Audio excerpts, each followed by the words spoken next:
Hello, all. So, in this chapter, the new chapter that we're going to start today, we are going to do file handling.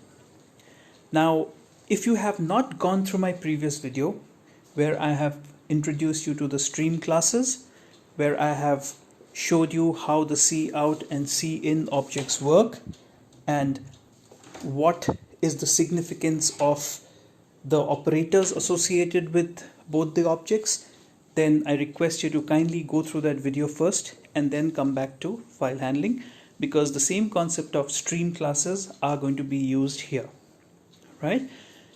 Now, before we start file handling, roughly this is what you have everything listed here, which we are going to cover. So let's start off with what is a file. Now, file is basically, we all deal with files, so we have been using files. So if you have computer, you have, and in today's era, I'm absolutely sure that everybody is familiar with different kinds of files. So, but basically, what exactly is a file? So it's basically a collection of data which is stored on a persistent storage. So what exactly is a persistent storage? Now, persistent storage can be defined as a storage where data will exist even if the power supply or energy is removed from that storage. For example, if you have some data on your RAM and you remove the power supply, all the data is going to be lost. However, if you have some data which you have stored on your pen drive or your hard drive or a CD-ROM drive, then even if you unplug it or remove the electrical supply or power to it, your data will still remain. So it will persist in that storage even if the power supply is disconnected. Now that is what persistent storage means, right? Now the whole purpose of file handling is to basically store your data into a persistent storage which you can use later on. So you can carry things around, you can switch off the power supply, and then when you turn it on, your data would still be available in a file. Now all of you know that file has got some properties. That means it is referred to by a file name.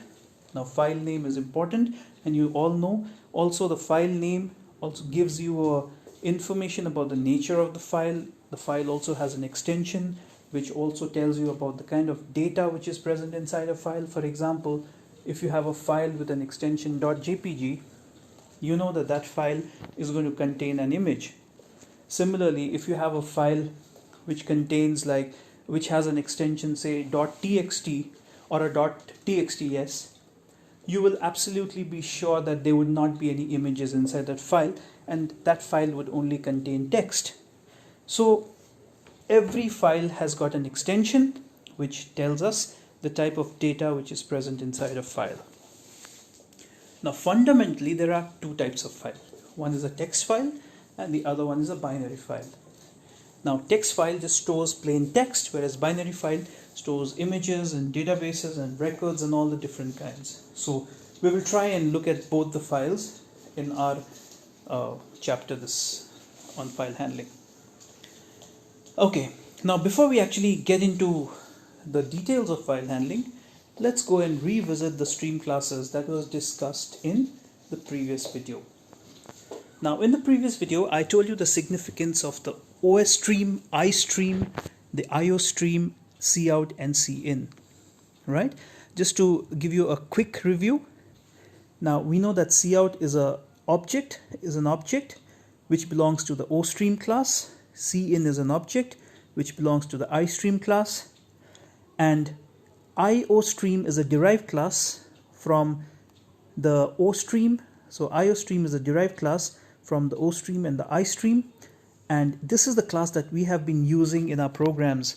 We have included this class at the top of the file, which and you're all familiar with it, and we have included it as IOStream. And once we include IOStream, we can use both the objects cout and cin. These two objects are inbuilt objects which have a specific purpose of connecting to an input device or an output device, a standard input and output device, to accept data and to output the data. So you accept the data using the keyboard, using the CIN object, which belongs to the IS stream, and you output the data and display it onto the monitor using cout object, which belongs to the OS stream. All right, now since we are absolutely clear about the IO stream, similarly, now in order to read and write onto a file, we need some other stream classes. So similar to your OS stream and IS stream, we have the OF stream, which is nothing but the output file stream, and IF stream, which is nothing but the input file stream. Now, input file stream basically is used for read operation, whereas the output file stream is used for write operation. All right, so you can create an object of the OF stream class, and using that object you can perform a write operation. And similarly, you can create an object of the IF stream class, and using the IF stream class you can do a read operation. Now, other thing to be noted is when we are talking about the output and the input, right? We are not looking at the output here. We are looking at what's going to happen at this point. Where is the output from the, so when you're outputting from the program, right, that is basically what this output signifies. So when we talk about the output file stream, we are talking about the output here. So the output from a program onto a file is nothing but a write, whereas an input to a program from a file is nothing but a read operation. All right, so this tends to get a little confusing. The OF stream and the IF stream tends to get a little confusing. However, once we get into this chapter and do some programs, things will start getting easier for you. All right, now similar to the IO stream class, we also have an F stream class. Now F stream is also derived from both the OF stream and the IF stream, right? Now F stream class can be used to do both the read and the write operations because both the OF stream and the IF stream properties are available there.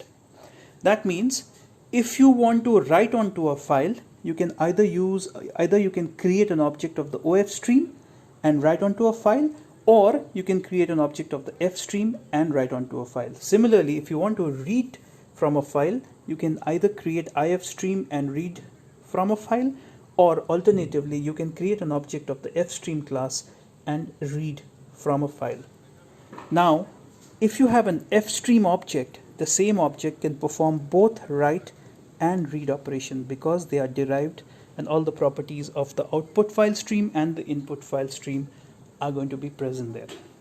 Okay, now this is a very important concept, so I request you to again go through it once again and visualize it, because this is basically the crux of file handling in C++ using the file stream standard library. All right, so we're just going to do with a small another concept of what exactly is the file access lifecycle, right? And then we will close this part 1, and then in second part of the video we will actually start looking into the codes. So in order to access a file, there is a process. It's a stepwise process. So before you actually do any operations, now there are two kinds of operations that you can do. Basic two kinds of operations. One is for reading from a file or writing to a file. So before you actually do the read or write operation, it's very important to open the file. So the file must be first opened. What exactly happens in this step is there is a path of communication between the file and the object that is created. And after the file is opened, you can perform the read or the write operations. And then after our operations are completed, we must close the file.